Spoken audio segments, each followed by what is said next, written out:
चलिए, तो सबसे पहली बात हम रिवाइज जो करेंगे, इस स्टैंडर्ड का नाम क्या था? इस स्टैंडर्ड का नाम था accounting standard 2 valuation of inventories. तो इसमें शुरुआत का पार्ट तो थ्योरेटिकल पार्ट होता है कि इसके अंदर हमारे पास इसके स्कोप में क्या क्या आता है। तो मुझे फटाफट से बताइए, इस स्टैंडर्ड के स्कोप के बाहर क्या क्या है, आउट ऑफ स्कोप क्या है?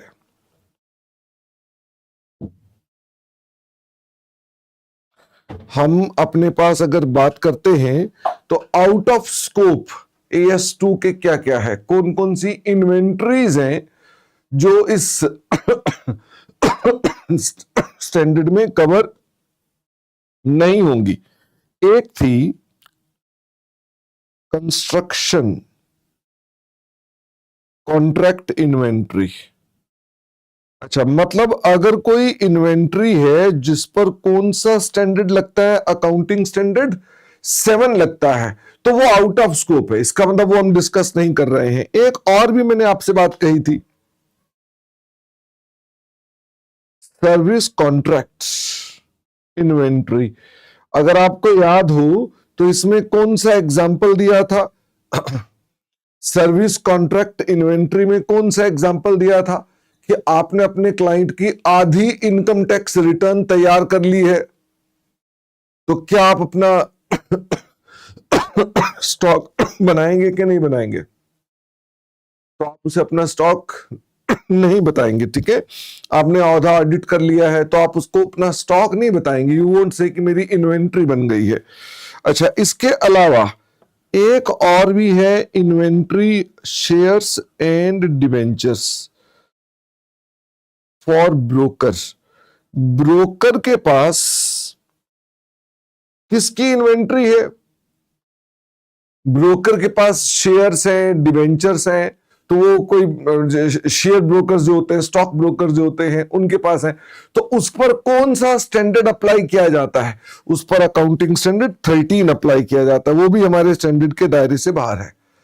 एक आइटम ऐसी है जिस पर कोई स्टैंडर्ड नहीं है, उस पर फ्रेमवर्क अप्लाई होता है। वो आइटम बताओ कौन सी है? Inventory for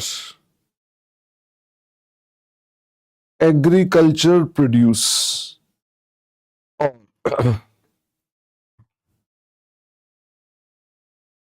regenerative, non regenerative, natural resources.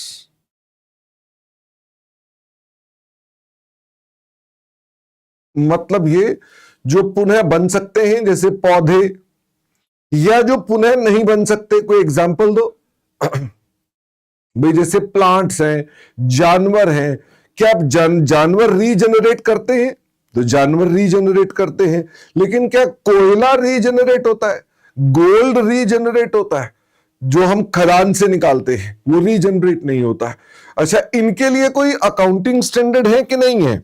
इन पर हम क्या लगाते हैं? इन पर हम लगाते हैं फ्रेमवर्क। हम अपने पास इसकी वैल्यूएशन करने के लिए क्या लगाते हैं? फ्रेमवर्क लगाते हैं। तो मुझे फटाफट से बताओ, क्या ये आउट ऑफ स्कोप है? The answer is yes. इसके बारे में मैंने एग्रीकल्चर के कंटेक्स्ट में आपके साथ एक बात करी थी। आप मुझे फटाफट से बताओ कि एग्रीकल्चर के बारे में मैंने आपसे क्या बात करी थी। मैंने कहा एग्रीकल्चर की अगर एश्योर्ड मार्केट है, इफ एश्योर्ड मार्केट, जिसे सरल भाषा में क्या बोलेंगे, अगर उसका MSP है, तो then inventory is valued at. हम तब इसकी इन्वेंट्री को किस पर वैल्यू करेंगे, मैं भूल गया। अगर मान लीजिए उसकी एश्योर्ड सेल है, बस आपके पास मार्केट है, आपको जो प्रोड्यूस बनाया भारत सरकार आपसे बाय कर लेगी, तो in that case that is valued eight NSP। हम उसको नेट सेलिंग प्राइस पर वैल्यू कर देंगे, जिसको आप NRV भी कहते हैं, यानी नेट रियलाइजेबल वैल्यू भी कहते हैं। अच्छा, मुझे ये बता दीजिए कि अगर मान लीजिए आप एग्रीकल्चर में ट्रेड कर रहे हैं, या गोल्ड में ट्रेड कर रहे हैं, या आप अपने पास अदर एनिमल्स में ट्रेड कर रहे हैं, तो फिर तो हमारे पास इन दैट सिचुएशन ये हो गया ना कि आप अपने पास उसको ट्रेड ही कर रहे हैं। भाई अगर मान लीजिए गेहूं एक आदमी प्रोड्यूस करने के बाद ब्रेड बना रहा है और ब्रेड बनाकर ट्रेड कर रहा है, फिर तो आपके लिए नॉर्मल परचेज सेल हो गया, तो इन्वेंट्री हो गई, ठीक है। बाकी अदरवाइज आपके पास ये आउट ऑफ स्कोप है। मुझे ये बता दीजिए कि आपके पास इन्वेंट्री का मीनिंग क्या था, what is the meaning of inventory. तो ये भी एक क्वेश्चन आता है कि भाई इन्वेंट्री का मीनिंग क्या है। तो मीनिंग के अंदर मुझे फटाफट से बताओ। मैंने 3 बातें आपको बताई थी मीनिंग के कंटेक्स्ट में, मैंने आपको साथ 3 बातें बताई थी। तो पहली बात तो ये कि inventories are assets,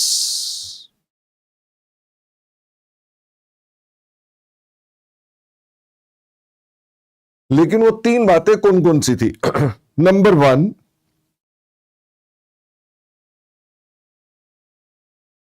held for sale. अब इसमें एक बड़ा इंपॉर्टेंट पॉइंट था, हेल्ड फॉर सेल के बाद एक बड़ा इंपॉर्टेंट पॉइंट था।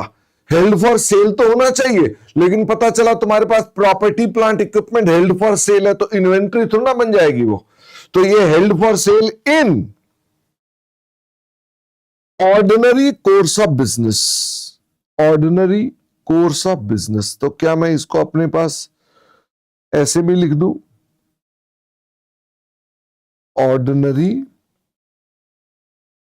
कोर्स ऑफ बिजनेस, यानी जो आपका बेसिकली क्या है, बेसिक धंधा है, ठीक है। हम उसके अंदर अगर मान लो कोई चीज रखते हैं बेचने के लिए, तो वो क्या कहलाएगी, that is held for sale, वो हमारी इन्वेंट्री है। तो इसमें कौन कौन सी आइटम्स आती हैं जो आप अपने पास यहां पर लेकर आएंगे, वो कौन आएंगे? इसमें आ गया आपके पास स्टॉक, और स्टॉक इन ट्रेड को भी एक और भी चीज बोलते हैं, फटाफट से बताओ क्या बोलते हैं? Finished goods. क्या बोलते हैं? Finished goods.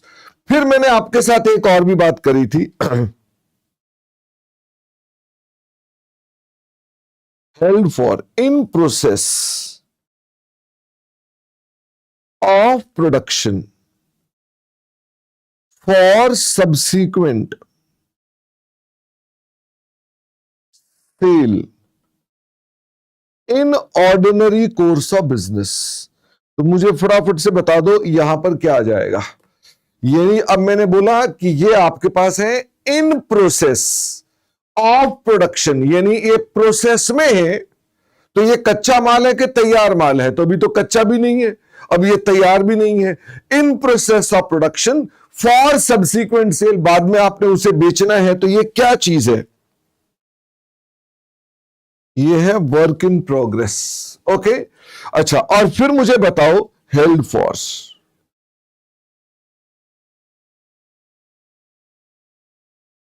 Consumption in nature of, इसकी नेचर क्या होती है? In nature of material and supplies.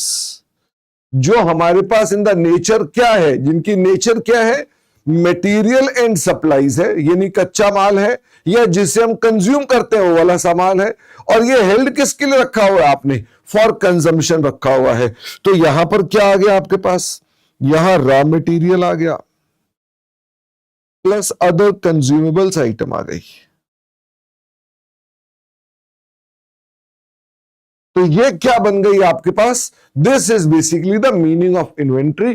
तो कभी भी क्या आपको अपने पास एग्जाम में क्वेश्चन आ जाएगा कि इन्वेंट्री का मीनिंग बताओ, तो क्या आप इन्वेंट्री का मीनिंग बता पाएंगे? मुझे ये बताओ। इसके लिए मैंने आपको पहला पॉइंट बताया, तो फिर मैंने दूसरा पॉइंट आपको क्या बताया था? मैंने कहा कि आओ इनकी वैल्यूएशन के बारे में बात करें। तो मुझे फटाफट से बताओ, मैंने इन्वेंट्री के बारे में 2 भागों में चर्चा करनी शुरू कर दी। मैंने कहा देखो, हम मटेरियल एंड सप्लाईज को तो अलग कर देते हैं, ठीक है। जो आपके पास मटेरियल पड़ा हुआ है उनको हम अलग कर देते हैं, रॉ मटेरियल की वैल्यूएशन अलग कर देते हैं, लेकिन बाकियों की वैल्यूएशन अदर्स को अलग कर देते हैं। तो मुझे बताओ अदर में कौन कौन आ गया? अदर में वर्क इन प्रोग्रेस आ गया, अदर में आपके पास फिनिश्ड गुड्स आ गए, अदर में आपके पास स्टॉक इन ट्रेड आ गया। तो यानी इनकी वैल्यूएशन हम लोग अपने पास अलग करते हैं। मुझे रूल बता सकते हो इनका रूल क्या था? इनका रूल था वैल्यू करने का एट कॉस्ट और NRV which ever is lower. क्या इन दोनों का लोअर ले लिया जाएगा? The answer is yes. Material पर मैंने आपके साथ बात अभी नहीं करी है। मुझे फटाफट से ये बता दो कि जब मैंने आपके साथ कॉस्ट की तो मैंने कॉस्ट के बारे में आपको क्या क्या बातें बताई? फटाफट से बताओ, कॉस्ट के बारे में मैंने आपको क्या क्या बातें बताई? तो मैंने कॉस्ट के बारे में बताया कि कॉस्ट निकालने की 3 टेक्निक्स हैं। मुझे फटाफट से बताओ, फॉर्मूला बोल रहा हूं कि टेक्निक बोल रहा हूं?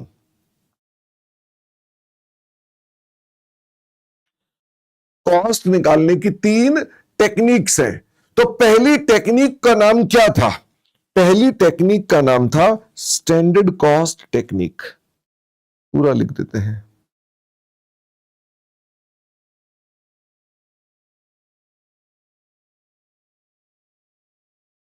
Standard cost technique. Standard cost technique में हम लोगों ने वैल्यूएशन कैसे की थी? तो हमने कहा cost is equal to standard cost of CMA. जैसे चार्टेड अकाउंटेंट होते हैं वैसे ही सीएमए भी होते हैं।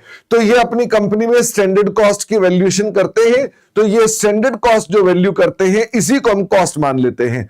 मुझे फटाफट से बताओ, इसमें वेरिएशन सिग्निफिकेंट होने चाहिए या लो वेरिएशंस होनी चाहिए?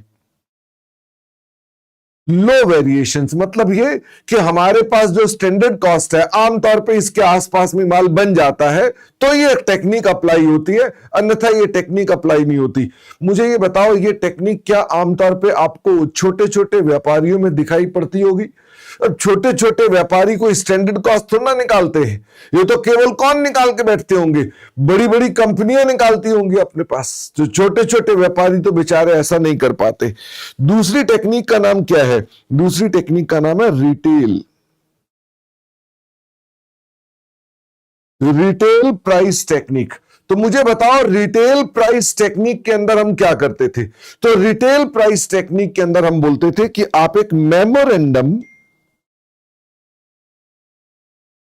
ट्रेडिंग अकाउंट बना लो। याद है मेमोरेंडम ट्रेडिंग अकाउंट मतलब वही जो बचपन में आप ट्रेडिंग अकाउंट बनाते थे।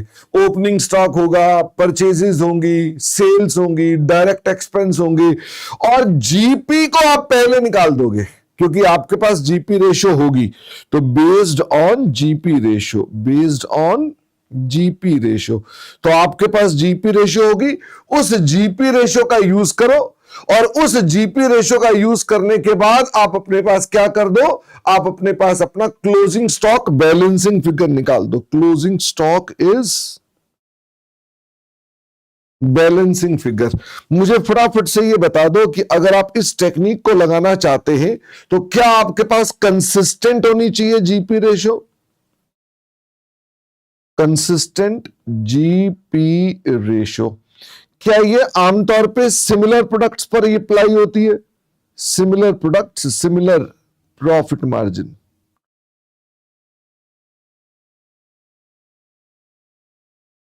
अगर मान लीजिए किसी प्रोडक्ट पर मार्जिन रेशियो ज्यादा है, किसी पर लोअर है, तो ये टेक्निक अप्लाई नहीं होती है। बट ये बहुत सिंपल टेक्निक है। आपको एक ट्रेडिंग अकाउंट बनाना है, जीपी रेशियो दे रखी होगी, जीपी रेशियो पता है, सेल्स पता है, तो जीपी पता चल गया, तो आपके पास जो क्लोजिंग स्टॉक है वो बैलेंसिंग फिगर आ जाएगा। मुझे ईमानदारी से बताओ, क्या आप लोगों ने 11th क्लास में ऐसे सवाल नहीं कर रखे जिसके अंदर स्टॉक मिसिंग होता था, जीपी रेशियो होती थी, तो जीपी रेशियो लिखकर आप स्टॉक ढूंढ लेते थे? तो that technique is named as retail price technique. तो वो टेक्निक आपको स्टैंडर्ड AS2 भी बता रहा है कि आप ऐसे भी कर सकते हैं। और एक थर्ड टेक्निक कौन सी है? थर्ड टेक्निक का नाम है एक्चुअल कॉस्ट टेक्निक। जो मैंने आपसे कहा हम आपके साथ थोड़ी देर में डिस्कस करेंगे। यह आपकी सबसे कॉम्प्रिहेंसिव टेक्निक है। क्या मैं ये कह सकता हूं कि मेजॉरिटी क्वेश्चंस जो आपको आएंगे वो इसी टेक्निक के आएंगे? The answer is yes. तो मैंने इसके आगे लिख दिया मोस्ट इंपॉर्टेंट, ये आपके लिए सबसे ज्यादा इंपॉर्टेंट है। तो अभी इसके बारे में बात करेंगे। चलिए, अब हमने आपसे कहा कि दूसरी चीज इसमें क्या चाहिए। दूसरी चीज आपको चाहिए इसमें एनआरवी, नेट रियलाइजेबल वैल्यू। तो हमको अपने पास एक तो कॉस्ट चाहिए और दूसरी चाहिए हमको नेट रियलाइजेबल वैल्यू। मुझे फटाफट से बताओ नेट रियलाइजेबल वैल्यू, अगर मैं आपसे पूछूं वर्क इन प्रोग्रेस की, या मैं पूछूं स्टॉक इन ट्रेड की, या मैं आपसे पूछूं फिनिश्ड गुड्स की, तो मुझे फटाफट से बताओ स्टॉक जो आपके पास फिनिश्ड गुड्स का है या स्टॉक इन ट्रेड का है, तो इसकी एनआरवी का फॉर्मूला क्या बनेगा? अगर मैं आपसे पूछूं कि एनआरवी बताइए, लेकिन मैं वर्क इन प्रोग्रेस के बारे में नहीं पूछ रहा, मैं पूछ रहा हूं other than work in progress, तो ये आपके पास है एस्टिमेटेड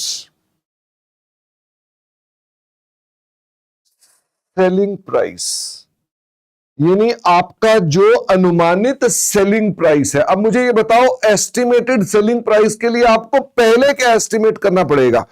पहले आपको अपने पास क्या करना है? पहले आपको डेट प्रिडिक्ट करनी है, डेट ऑफ सेल प्रिडिक्ट करनी है। मतलब आपने सोचना है कि आपकी सेल की डेट क्या होगी, और फिर क्या सोचना है? फिर आपने सोचना है price on that date, price on that date. तो मुझे ये बताओ, क्या इसका मतलब ये जो एस्टिमेटेड सेलिंग प्राइस होता है ये 31 मार्च का होता है? The answer is no. ये किस डेट का होता है? जब आप एस्टिमेट करते हैं कि आपका ये स्टॉक यहां तक बिक जाएगा, उसके ऊपर आपका ये सेलिंग प्राइस होता है। इसी से कनेक्टेड मैंने आपके साथ AS4 में एक इवेंट के बारे में बात की थी कि अगर मान लीजिए आपने ये एस्टिमेट लगाया, ये सेलिंग प्राइस इतना इतना होगा, और बिफोर अप्रूवल ऑफ अकाउंट्स वो स्टॉक एक्चुअल में बिक भी गया और आपको उसका एग्जैक्ट सेलिंग प्राइस पता चल गया, तो क्या आपको अपने पास इस सेलिंग प्राइस को एडजस्ट करना है एनआरवी के अंदर? फटाफट से बताओ, क्या एनआरवी के अंदर सब्सीक्वेंट सेल हो जाए जो अप्रूवल से पहले है, क्या उस वजह से आपका एस्टिमेटेड सेलिंग प्राइस एडजस्ट हो जाता था? The answer is yes, that is called adjusting event. मुझे बताओ इसमें से क्या माइनस कर देते थे? इसमें से हम एस्टिमेटेड सेलिंग एक्सपेंसेस माइनस कर देते हैं। मुझे अब ये बता दो कि जो एस्टिमेटेड सेलिंग एक्सपेंसेस हैं वो कौन से हैं? जो एस्टिमेटेड सेलिंग एक्सपेंस हैं वो कौन से हैं? तो अगर मैं फंडामेंटली पूछूं तो इनको बोलेंगे इंक्रीमेंटल एक्सपेंसेस। क्या बोलेंगे इनको? इंक्रीमेंटल एक्सपेंसेस ऑन सेल, कि जब सेल करेंगे तो ये इंक्रीमेंटल है। इंक्रीमेंटल का मतलब हो गया सेल होगी तो ही ये होंगे, अगर सेल नहीं होगी तो ये नहीं होंगे। तो मुझे इसका मतलब बताओ, क्या मैं इसे ऐसे बोल सकता हूं कि ये जो आपकी पोस्ट सेल एक्सपेंस होंगे ये वो आइटम है? भाई आपकी सेल होने पर ही जो खर्चे होंगे, तो वो कौन से खर्चे हैं? तो एडवर्टीजमेंट क्या सेल होने पर ही एडवर्टीजमेंट होती है? नहीं नहीं, वो तो पहले हो जाती है। सेल होने पे कौन कौन से खर्चे होते हैं? जैसे कि कमीशन, जैसे कि डिलीवरी, जैसे कि इंस्पेक्शन, जैसे कि इंस्टॉलेशन एक्सेट्रा। तो ये खर्चे कौन से हैं? हाँ बिल्कुल, एक बच्चे ने कहा ट्रांसपोर्टेशन, तो डिलीवरी में आ गया, लेकिन ये लीजिए ट्रांसपोर्टेशन, ठीक है। तो मैंने आपसे कहा ये जो खर्चे हैं ये आपके एस्टिमेटेड सेलिंग एक्सपेंस होते हैं। मुझे फटाफट से ये बताओ, अगर वर्क इन प्रोग्रेस होगा तो इस फॉर्मूले में एनआरवी निकाला कैसे जाएगा? यही फॉर्मूला है, लेकिन वर्क इन प्रोग्रेस में आकर ये कुछ बदल जाएगा। तो मुझे फटाफट से बताओ हम क्या लेंगे? एस्टिमेटेड सेलिंग प्राइस तो सेम यही वाला आ गया, एस्टिमेटेड सेलिंग एक्सपेंसेस ये भी यही वाला आ गया, लेकिन इसमें एक नई चीज और आ गई, बताओ क्या? माइनस एस्टिमेटेड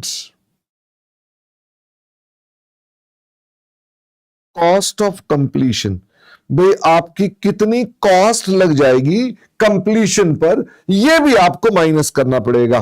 तो ये क्या निकल आएगा, this will be your NRV. इसको हम क्या बोल देंगे, ये एनआरवी है, जैसे यहां पर ये एनआरवी था, यहां ये एनआरवी आएगा। वर्क इन प्रोग्रेस में क्या कंप्लीशन की खर्चा भी आ जाता है, द आंसर इज यस। तो ये मेरे पास क्या निकल आता है, दिस इज योर एनआरवी। मुझे अब ये बता दीजिए कि जब मैंने आपसे कहा कि इन दोनों का लोअर लेना है, तो ये लोअर आइटम बाय आइटम लेना है या आपने ग्लोबल बेसिस पर लेना है, on item by item basis, not global basis. आपने ग्लोबल बेसिस नहीं लेना है, आपने कैसे लेना है, आइटम बाय आइटम लोअर लेकर चलना है। मटेरियल की वैल्यूएशन में मैंने आपसे कहा कि हम इसको कब डिस्कस करेंगे, इसको भी हम लेटर ऑन डिस्कस करेंगे। फिर मैंने आपके साथ कहां पर आ गया था, अब देखो दो ही तो चीजें बची जो मैंने नहीं बताई। एक तो मैंने ये वाली लेटर कर दी, मैंने ये नहीं बताई। एक मैंने मटेरियल को लेटर कर दिया, मटेरियल को तो बाद में देखेंगे। अब मैं इसके ऊपर आने की बात कर रहा हूं। चल सकते हैं आगे कि एक्चुअल कॉस्ट कैसे निकाली जाती है। देखो रटने की कोई जरूरत ही नहीं है, बात को समझना है आपने बस।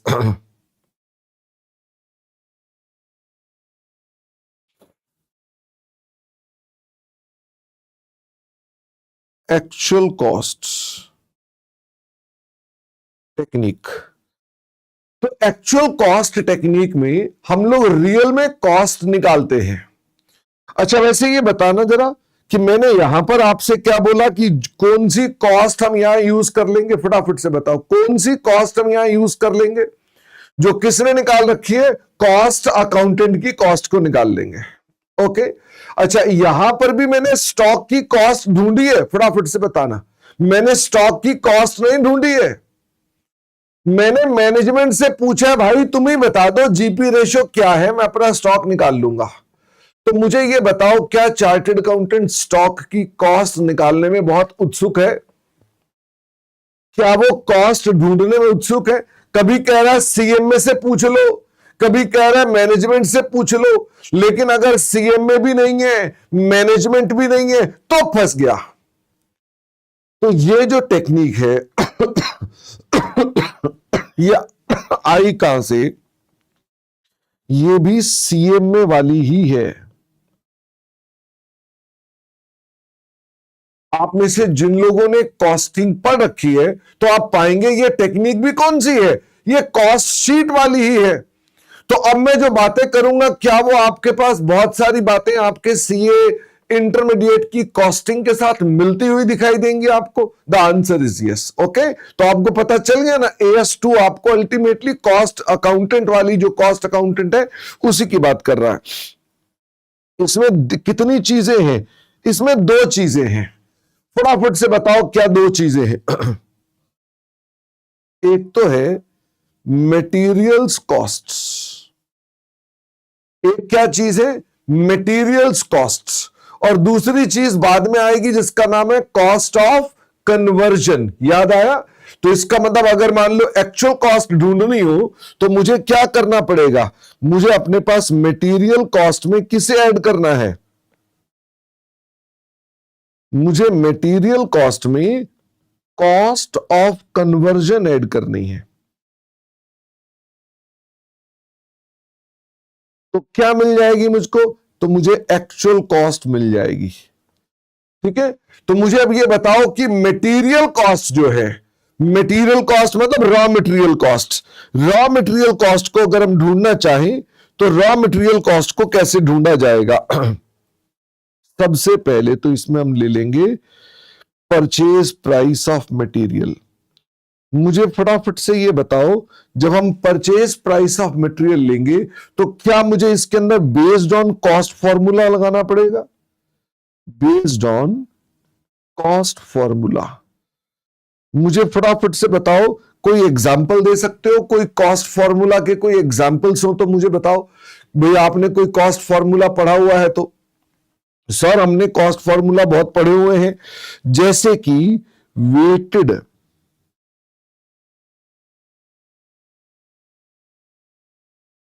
Average cost. तो वेटेड एवरेज कॉस्ट जो होता है, क्या इसके अंदर हम ओपनिंग स्टॉक की कॉस्ट प्लस परचेजेस की cost divided by total number of units, उससे अपने पास एक वेटेड एवरेज प्राइस निकाल लेते हैं। ये नहीं हम अपने पास ढूंढ लेते हैं कि आपके पास ओपनिंग स्टॉक की कॉस्ट क्या थी, परचेजेस की कॉस्ट क्या थी, उसमें टोटल यूनिट कितने थे आपके पास, तो ये एक यूनिट की कॉस्ट मिल जाएगी। This technique is called average cost technique. अच्छा मुझे बताओ और भी कौन कौन सी टेक्निक होती है, और भी कोई टेक्निक होती है? The answer is yes. और टेक्निक का नाम है first in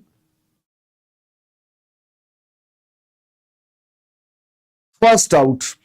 first in first out में हम लोग क्या एज्यूम करते हैं कि जो क्लोजिंग स्टॉक है वो मोस्ट रीसेंट परचेज का है। Closing stock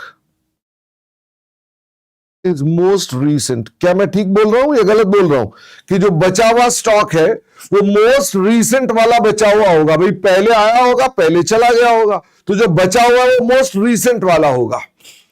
which one is the first preference? तो मुझे फटाफट से बताओ फर्स्ट प्रेफरेंस कौन सी होती है? First preference is the weighted average method. नहीं तो आपकी सेकंड प्रेफरेंस कौन सी होती है? सेकंड प्रेफरेंस होती है आपके पास first in first out.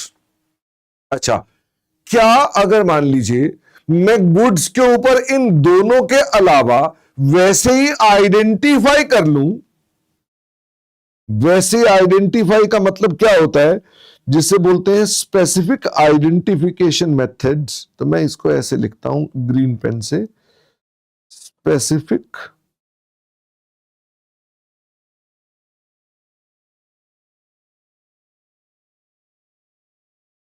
Identification method SIM.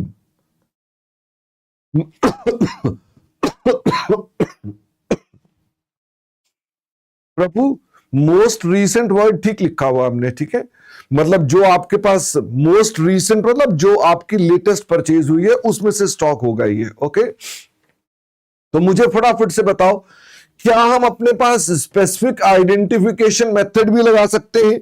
The answer is yes. मुझे ये बता दीजिए फटाफट से कि अगर मान लीजिए मेरे पास ये यूनिट्स हैं,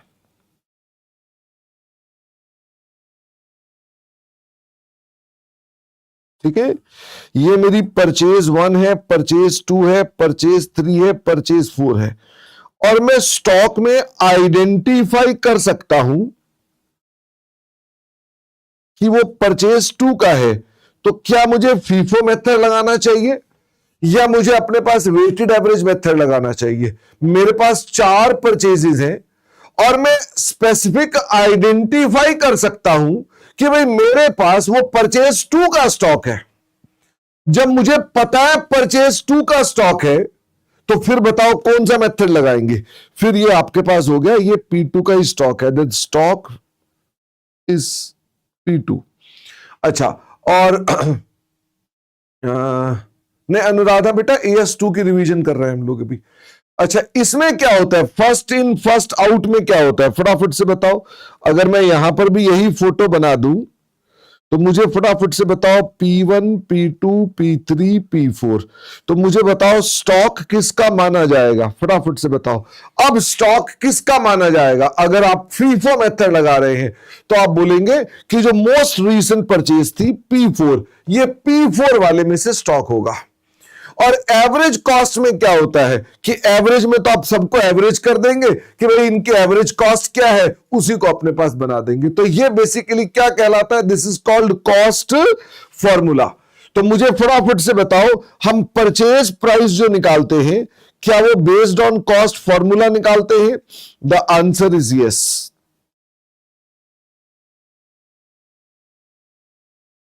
ये मैंने अपने पास आपके साथ एक बात कर दी कि ये हम परचेज प्राइस को ऐसे करके ढूंढते हैं। अब मुझे फटाफट से बताओ कि ये जो परचेज प्राइस आप ले रहे हैं क्या ये विद जीएसटी है? फटाफट से बताओ क्या ये विद जीएसटी है कि जो आपने ये परचेज प्राइस लिया है ये विद जीएसटी है? The answer is yes. Less कर दो, इसमें से क्या कर देंगे? लेस जीएसटी क्रेडिट अवेलेबल, जिसको आप क्या बोलते हैं? इनपुट टैक्स क्रेडिट, वो हम क्या कर देंगे, इसमें से माइनस कर देंगे। तो जो ऊपर था वो विद जीएसटी है, तो इनपुट क्रेडिट अगर अवेलेबल है, हमेशा अवेलेबल नहीं होता, अगर अवेलेबल है तो माइनस कर देंगे। क्या हम कोई डिस्काउंट अगर आपको मिल गए हैं तो वो भी माइनस कर देंगे? डिस्काउंट जो आपने अपने पास लिए थे क्या माइनस हो जाएंगे? The answer is yes. क्या अगर कोई इंपोर्ट ड्यूटी लग गई है या अदर टैक्सेस लग गए हैं तो उनको भी हम लोग इसमें ऐड कर देंगे? The answer is yes. Import duty है, कोई और टैक्स है, जीएसटी के अलावा भी कोई और टैक्सेस लग गए हैं तो उनको भी अपने पास हम ऐड कर देंगे। मुझे फटाफट से बताओ, क्या आप इसमें लोडिंग अनलोडिंग भी ऐड कर देंगे? भाई आप उस सामान को अपने पास ला रहे हैं तो क्या लोडिंग अनलोडिंग भी इसमें ऐड कर दी जाएगी? The answer is yes. Loading unloading मतलब जहां से आपने बाय किया वहां पर लोडिंग दी, फिर जब आप आए वापस तो आपने आके अनलोडिंग करी।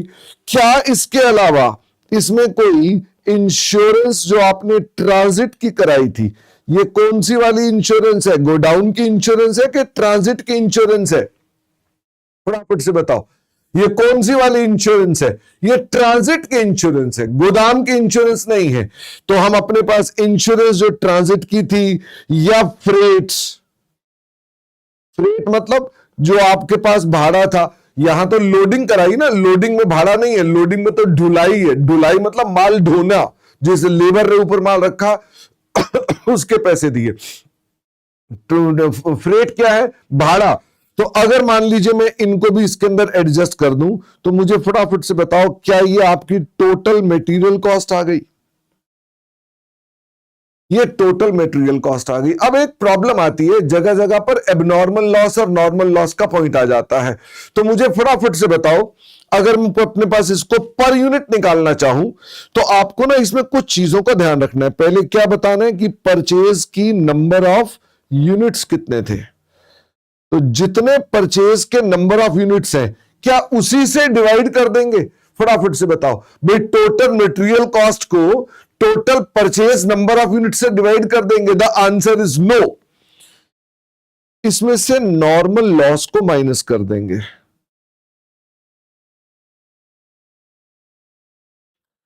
क्या नॉर्मल लॉस आपको बता दिया जाता है? आपने जितनी मात्रा परचेज की वो बोलेगा इसमें से इतनी नॉर्मल लॉस की मात्रा है। तो मुझे फटाफट से बताओ, आपकी नेट परचेज कितनी होनी चाहिए? Net purchase units.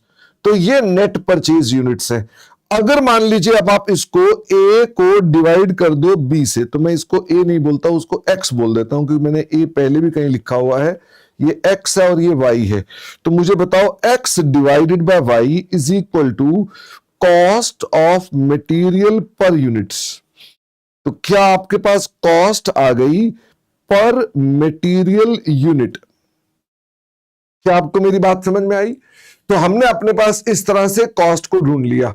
अच्छा, क्या आपको याद है इधर एक और भी आवश्यकता पड़ जाती थी कि वो बोलता था कि नहीं नहीं बताओ हमको एबनॉर्मल लॉस जो हो गया उसका क्या है? तो अगर टोटल लॉस में से नॉर्मल लॉस माइनस कर दोगे तो बताओ किसके यूनिट्स निकल कर आएंगे? क्या एबनॉर्मल लॉस के यूनिट्स निकल कर आएंगे? और अगर इसमें CMPU मल्टीप्लाई कर दोगे तो क्या ये एबनॉर्मल लॉस निकल आएगा? और एबनॉर्मल लॉस कहां जाएगा? ये आपका प्रॉफिट एंड लॉस में डेबिट हो जाएगा। ये आपका कौन सा लॉस है? ये आपका एबनॉर्मल लॉस हो गया। तो abnormal loss will be charge to the profit and loss account. मुझे बताओ, नॉर्मल लॉस का क्या ट्रीटमेंट हुआ? नॉर्मल लॉस का नो ट्रीटमेंट, इसका कोई ट्रीटमेंट नहीं होता। वैसे एक बात बताओ, नॉर्मल लॉस का ट्रीटमेंट बस आपने जो ऊपर नंबर ऑफ यूनिट्स कम कर दिए इससे हो चुका। Do you understand? जब आप परचेज में से नॉर्मल लॉस को माइनस कर देते हो तो डिनोमिनेटर छोटा हो जाता है, तो CMPU उतना हेवियर हो जाता है। बस यही ट्रीटमेंट होता है इसका, और कोई ट्रीटमेंट नहीं होता है। अच्छा, जितना मटेरियल कंज्यूम्ड है अगर वो कभी पूछ लिया जाए तो जितने यूनिट्स कंज्यूम्ड हैं उसको मल्टीप्लाई कर दो CMPU, तो ये आ गया मटेरियल कंज्यूम्ड। तो हम अपने पास कितना मटेरियल कंज्यूम्ड है वो भी अपने पास ढूंढ सकते हैं। मुझे फटाफट से ये बताओ, जो मैंने ये आपको बात बताई, क्या ये सारी की सारी पहले नंबर के बारे में बताई, मटेरियल की कॉस्ट? तो मुझे एक बात बताओ, मैं आपको मटेरियल तो सिखा ही नहीं रहा था, मैं तो आपको क्या सिखा रहा, मटेरियल की तो मैंने बात ही आपसे कहा था हम बाद में करेंगे। Do you remember? मैंने कहा था मटेरियल की तो बात ही बाद में करेंगे, तो फिर मैं मटेरियल की चर्चा शुरू कर दी, क्योंकि फिनिश गुड्स में भी तो मटेरियल लगा हुआ है, इसमें भी तो मटेरियल लगा हुआ है। तो मटेरियल की कॉस्ट मैंने यहां निकालनी सिखा दी। मजे की बात है, जो मटेरियल की कॉस्ट मैंने यहां निकालनी सिखा दी, क्या वो यहां पर भी काम कर जाएगी? क्योंकि मटेरियल की कॉस्ट यहां भी निकालनी पड़ेगी, बाद में बताऊंगा। तो मटेरियल की कॉस्ट निकालनी मैंने आपको यहां सिखा दी कि मटेरियल की कॉस्ट कैसे निकाली जाती है। तो मुझे फटाफट से बताएं, क्या ये कोई कॉम्प्लेक्स इश्यू है? It is so straight forward कि हमको अपने पास इस तरह से मटेरियल कॉस्ट को ढूंढना चाहिए। मुझे फटाफट से ये बताओ कि अगर मटेरियल कॉस्ट आपने ढूंढ ली, तो इसमें और क्या चीज ऐड करनी पड़ेगी? मैंने ऊपर लिखा हुआ है, और क्या चीज ऐड करनी पड़ेगी? मटेरियल कॉस्ट में मुझे कॉस्ट ऑफ कन्वर्जन ऐड करनी पड़ेगी। तो मुझे फटाफट से बताओ, बी नंबर पे आ जाओ।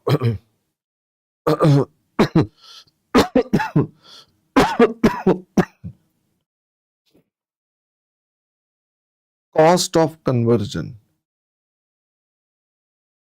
तो मुझे फटाफट से ये बताओ, कॉस्ट ऑफ कन्वर्जन में क्या क्या चीजें आएंगी?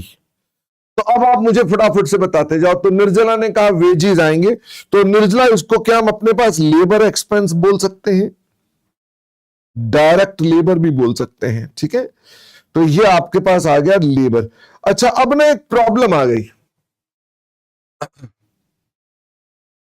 ये पर यूनिट लेना चाहिए या टोटल लेना चाहिए? मान लो उसने कहा लेबर 1,00,000 रुपए, तो क्या ये 1,00,000 रुपए लेनी चाहिए या टोटल ले लेनी चाहिए? तो देखो, दोनों वेज से डिपेंड करता है। क्वेश्चन में जैसा डेटा दिया होता है वैसा कर लेते हैं हम लोग, ठीक है, दोनों वेज से कर सकते हैं। तो हम अपने पास क्या बोलते हैं, अगर टोटल पता हो, डिवाइडेड बाय यूनिट प्रोड्यूस्ड से डिवाइड कर दो, तो क्या पर यूनिट निकल आएगा? तो ये पर यूनिट निकल आएगा। इसका मतलब आप total divided by unit produce कर दो तो भी बात बन जाती है। पर क्या ये हमेशा पड़ता खाएगा? ये हमेशा पड़ता नहीं खाता है। ये कभी कभी लगता है कि नहीं नहीं, पर यूनिट मत निकालो, टोटल से निकाल लो और बाद में यूनिट प्रोड्यूस से डिवाइड कर दो। तो वो आपका ना मैथमेटिक्स है और आपको एक्सपर्टीज होता जाएगा ग्रेजुअली जैसे जैसे सवाल करेंगे। तो मैंने अपने पास अंडरस्टैंडिंग के लिए बताया कि अगर आपने ये टेक्निक समझनी है तो समझ लो कि मटेरियल कॉस्ट, जो लेबर कॉस्ट जितनी भी टोटल थी, डिवाइडेड बाय यूनिट प्रोड्यूस कर दोगे तो पर यूनिट वैल्यू निकल आएगी हमारे पास। मुझे बताइए, इसके अलावा इसमें और क्या चीज आएगी? हमने वो भी एस्पेक्ट ले लिया, तो इसमें आ जाएंगे फैक्ट्री ओवरहेड। मैं उससे पहले एक चीज ना छोटी है उसको लिखना चाहता हूं। आप लोगों ने फैक्ट्री ओवरहेड पहले बता दिया, मैंने भी लिख दिया उसको। क्या मैं डायरेक्ट एक्सपेंसेस को पहले लिख दूं? वो इकलौती आइटम है, पहले इसको लिख देता हूं, छोटी सी आइटम है, फैक्ट्री ओवरहेड में फिर ज्यादा काम आएगा। तो डायरेक्ट एक्सपेंसेस में मुझे बताओ, क्या इसे भी आप पर यूनिट निकाल सकते हैं? अगर कभी टोटल दिया हुआ है तो डिवाइडेड बाय यूनिट प्रोड्यूस्ड।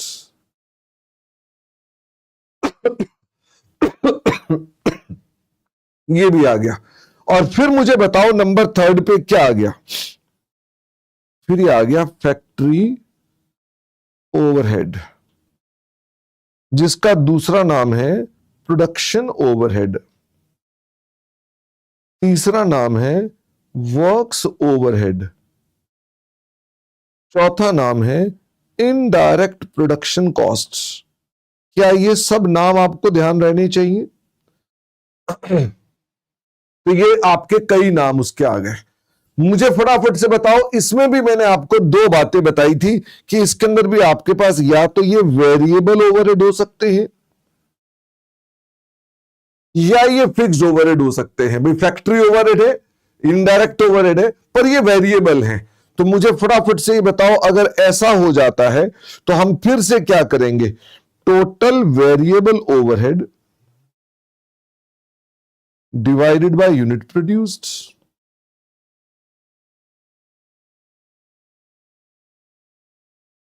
अब मुझे एक बात यहां पर देखकर बताओ, अगर मैं हर बार यूनिट प्रोड्यूस यहां डिवाइड जो कर रहा हूं वो ना भी करूं और टोटल जोड़ दूं, टोटल टोटल टोटल, और एक साथ यूनिट प्रोड्यूस से डिवाइड कर दूं, तो चलेगा कि नहीं चलेगा? फटाफट से बताओ भाई। आप हर बार कह रहे हैं कि इसको इससे डिवाइड करो पर यूनिट निकालो, इसको इससे डिवाइड करो पर यूनिट निकालो, इसको इससे डिवाइड करो पर यूनिट निकालो। तो मैं आपसे कहना चाहता हूं, don't learn, I will be doing smart methods. कभी मैं इनको टोटल करके, मुझे क्वेश्चन पर डिपेंड करेगा कि क्वेश्चन में डेटा कैसे दिया हुआ है, तो मुझे पता होना चाहिए कि बार बार डिवाइड करके भी वही आंसर निकलता है, तो इकट्ठा करके भी आंसर निकल सकता है। तो बोथ वेज, मैं कभी ऐसा कर लूंगा कभी वैसा कर लूंगा। तो आपने मेरे से पता क्या सीखना होगा कि सर कभी तो आप ऐसा डिवाइड करके कर रहे होते हो, कभी आप टोटल को डिवाइड कर देते हो। तो मैं ना मौके का फायदा उठाया करूंगा कि मौका क्या है, और मैं अपने आंसर को छोटा करने का प्रयास किया करूंगा, ठीक है। वरना ये मेथड कभी कभार लंबा हो जाता है, एक पर्टिकुलर नहीं मैं तो पहले ऐसे ही करूंगा, तो ये लंबा भी हो जाता है कई बार। तो डिपेंडिंग अपॉन दैट हम अपने पास ऐसा काम करेंगे। मुझे फटाफट से बताओ, इसके अलावा एक आइटम और भी है। दूसरी आइटम कौन सी है? दूसरी आइटम है फिक्स्ड ओवरहेड। भाई फिक्स्ड फैक्ट्री ओवरहेड्स हैं ये। तो मुझे फटाफट से बताओ, जो फिक्स्ड ओवरहेड्स है इसको किससे डिवाइड करना पड़ेगा? Total fixed overhead divided by. तो मुझे फटाफट से बताओ, मैंने ऑलरेडी बताया था आपको, ये किससे डिवाइड किया जाएगा? Divided by. भाई पेंसिल ही खत्म हो गई इसकी तो। अच्छा, तो जब तक पेंसिल चार्ज हो रही है, देखो ऊपर पेंसिल चार्ज हो रही है, तो मुझे फटाफट से बताओ इसको किससे डिवाइड करेंगे? इसको डिवाइड करेंगे विद द यूनिट प्रोड्यूस्ड। ये unit normal oblique budgeted production, कि आपने कितनी प्रोडक्शन करनी थी, विच एवर इज हायर, आप हायर वाले से डिवाइड करेंगे। इसका मतलब आप अपने पास जो डिवाइड करने वाले हैं, अब की बार वो किससे डिवाइड करने वाले हैं? यूनिट प्रोड्यूस्ड भी हो सकता है, और ये आपके पास यूनिट बजटेड भी हो सकते हैं, या नॉर्मल प्रोडक्शन भी हो सकती है, विच एवर इज हायर। इसी से आपको एक बात पता चल जाती है, क्या आप अपने पास जैसे इन तीनों को तो इकट्ठा करके यूनिट प्रोड्यूस से डिवाइड कर सकते हो, क्या इसमें भी ऐसा कर सकते हो? The answer is sometimes yes and sometimes no. बाकी वो सवाल करोगे तो अपने आप आपको समझ में आना शुरू हो जाएगी, मैथमेटिक्स है। तो डिवाइडेड बाय, रेड पेन से, नॉर्मल ऑब्लिक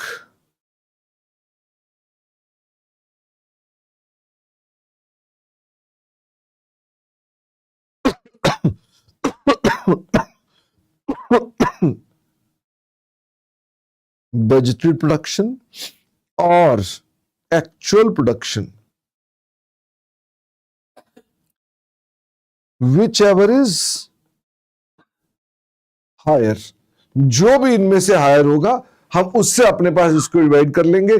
तो मुझे बताओ, क्या ये भी आपके पास पर यूनिट निकल आएगा? जल्दी से बताएं।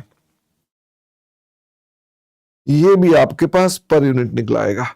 तो मुझे अब ये बताओ कि हमने अपने पास इतना सब कुछ कर लिया, तो क्या मेरे पास अब ये कॉस्ट निकल आएगी जो आपके पास आने वाली थी? The answer is yes. कुछ चीजें माइनस वाली भी थी, क्या आपको याद है? इसमें कुछ माइनस भी होता था, वो क्या था? हमने कहा था पर यूनिट में ये निकालने के बाद हम माइनस भी कर देंगे। क्या चीज थी जो मैंने कहा था हम इसके अंदर माइनस कर देंगे? तो वैसे आप में से किसी ने भी नहीं बताया कि इसमें से माइनस क्या कर देंगे। सेल ऑफ बाय प्रोडक्ट,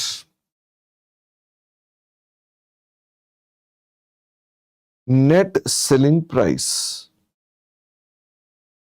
या एनआरबी ऑफ बाय प्रोडक्ट। यानी बाय प्रोडक्ट में अगर आपके पास सेल हुई है तो बाय प्रोडक्ट को भी हम क्या कर देंगे? माइनस कर दोगे। बाय प्रोडक्ट कुछ नहीं, by product is a kind of scrap.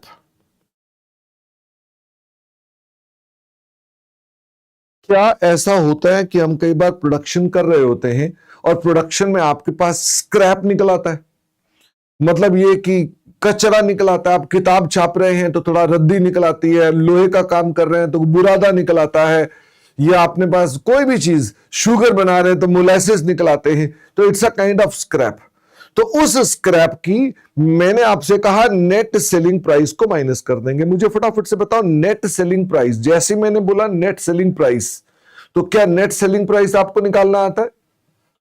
Net selling price वही है कि भाई हमारे पास इसको बेचने पे कितने पैसे इंक्रीमेंटल कॉस्ट, यानी वो कॉस्ट जो भी लगनी है उसको छोड़ करके बाकी कितने पैसे आपको मिल जाएंगे, हम उसको अपने पास यहां पर क्या कर देंगे, माइनस कर देंगे। This is your sale of by products. मुझे फटाफट से ये बताइए, अगर ऐसा कर लेंगे तो क्या आपके पास निकल आएगी कॉस्ट पर यूनिट? ये आपके पास कॉस्ट पर यूनिट निकल आएगी। मैंने इसके साथ एक बात आपको और बताई थी जो अभी तक समझाई नहीं हुई है, बताइए फटाफट से। क्या आपने शायद पढ़ रखी हो कॉस्टिंग के अंदर, if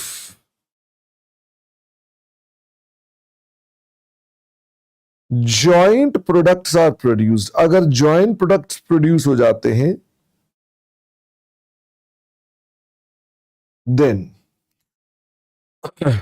combined costs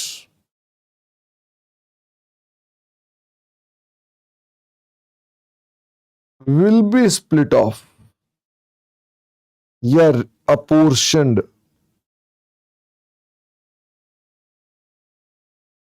at split off points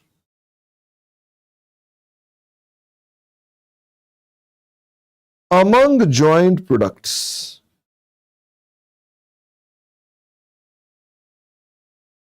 in ratio of sales value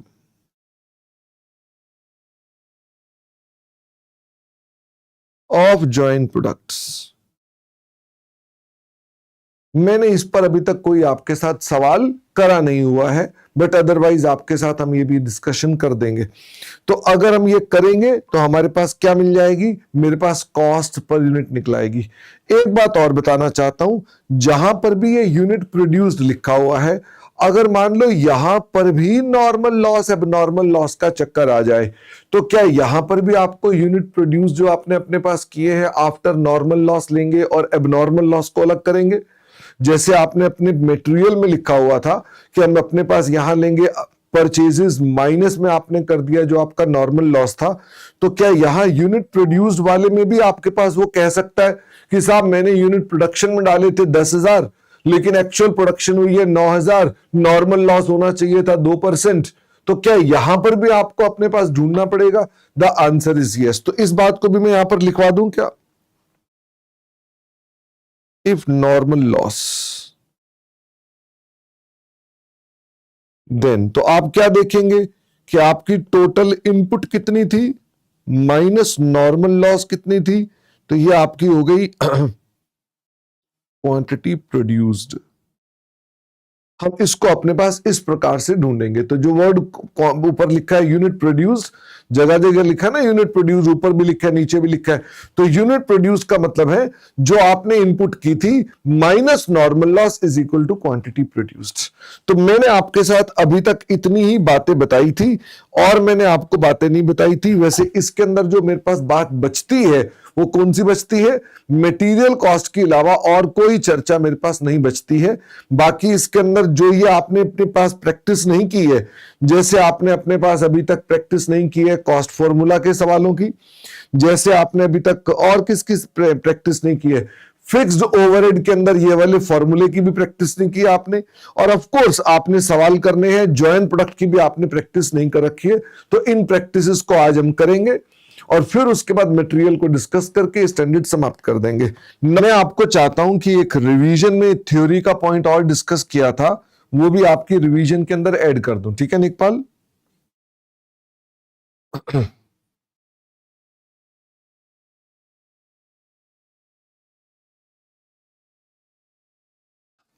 एक थ्योरी का क्वेश्चन आता है तो उसको भी आप साथ में समझ लो जरा। Following are not costs. तो मुझे फटाफट से बताओ कौन कौन सी आइटम्स ऐसी हैं जो कॉस्ट नहीं मानी जाती हैं, यानी उनको अपने पास हम इंक्लूड नहीं करते हैं। तो एडमिनिस्ट्रेशन, ओवरहेड, इसको ऑफिस एक्सपेंसेस या ऑफिस ओवरहेड भी बोलते हैं।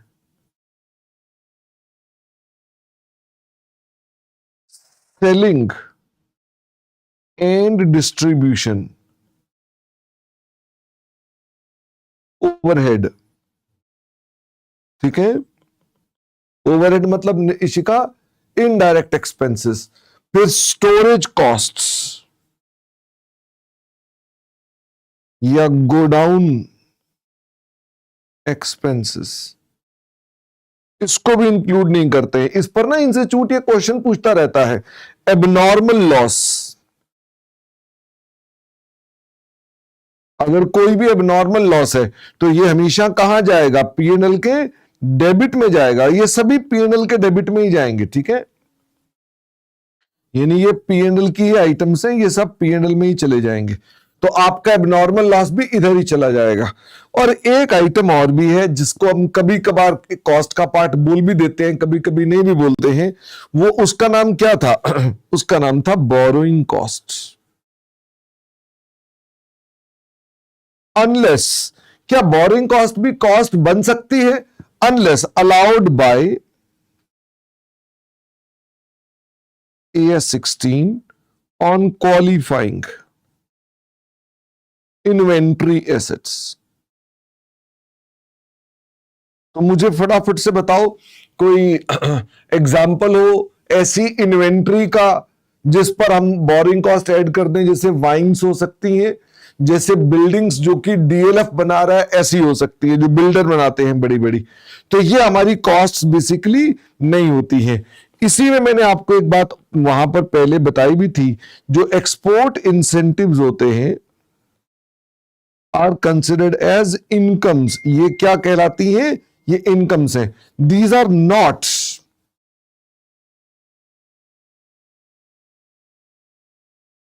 एडजस्टेड इन कॉस्ट और एनआरबी। ये कहीं कभी भी कॉस्ट या एनआरबी में एडजस्ट नहीं होती है। तो मुझे फटाफट से बताइए, क्या आपको मेरी बात समझ में आ गई है?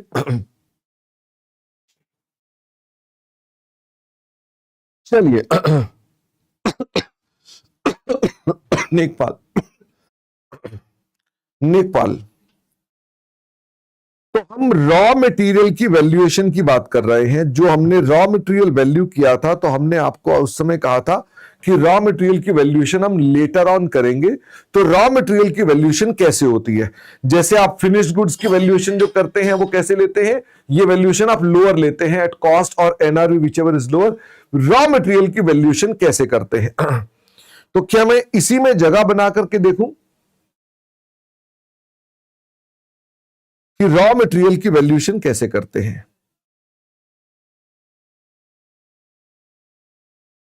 हम रॉ मटेरियल की वैल्यूएशन कैसे करते हैं?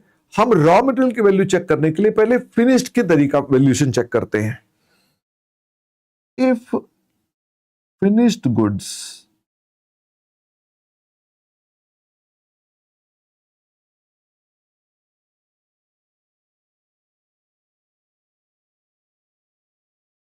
will be sold at cost या above cost in future। तो मुझे फटाफट से बताओ रॉ कैसे वैल्यू होना चाहिए? अगर finished goods will be sold at costs और above costs in future, यानी मैं फिनिश्ड गुड्स जो गाजर का हलवा बनाऊंगा वो मैं बेचूंगा एट कॉस्ट या मोर देन कॉस्ट।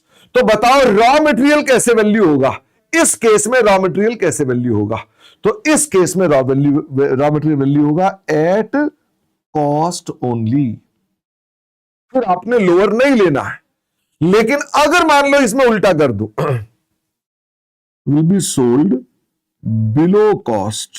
ओ, अगर मान लीजिए ये मेरे पास बिलो कॉस्ट बिकने वाला है, यानी हम उस माल को सस्ता बेचने वाले हैं, तो मुझे बताओ फिर मुझे वैल्यूएशन कैसे करनी चाहिए? फिर मुझे वैल्यूएशन आपके स्टैंडर्ड में लिखा हुआ है एट रिप्लेसमेंट प्राइस।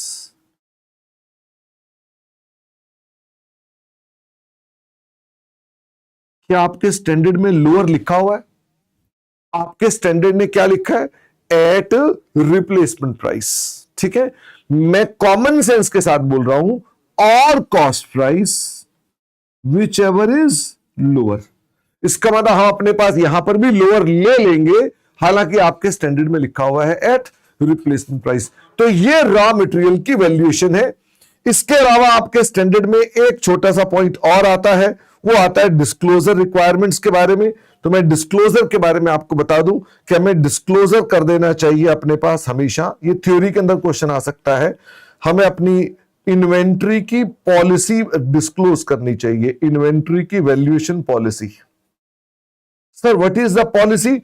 आप बताओ कि आप लोअर लेते हो कब, कॉस्ट लेते हो कब, फिनिश गुड्स को लोअर लेते हो कि हायर लेते हो, ये आपको बताना चाहिए। This is the disclosure requirement.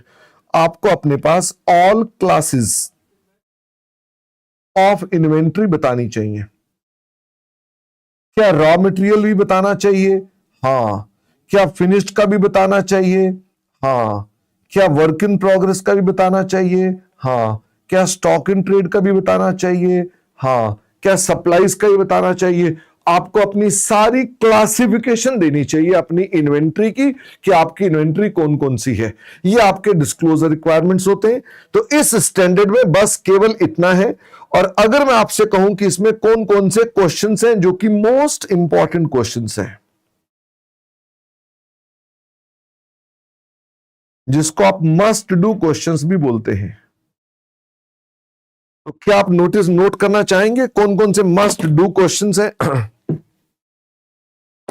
कि आपको कौन कौन से क्वेश्चंस करने चाहिए? ठीक है, तो एग्जाम से पहले जब आप जाएंगे तो आप अपने पास कौन कौन से क्वेश्चंस आप जरूर करेंगे। तो एक तो सवाल आपके पास है लोअर की सिलेक्शन के, ये आपकी किताब के एंड में बना हुआ है, क्वेश्चन 1 and 9।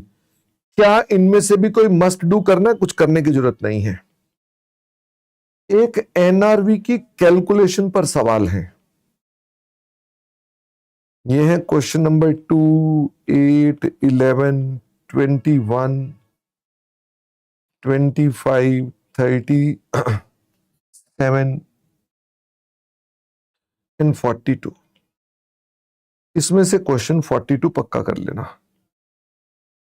फिर इसके अलावा कॉस्ट की कैलकुलेशन पर भी क्वेश्चंस है। क्वेश्चन 28, 39, 40 एंड 41, ये सारे ही कर लेना। 28 भी करना, 39 भी करना, 40 और 41 भी करना। ये मस्ट डू है आपके लिए।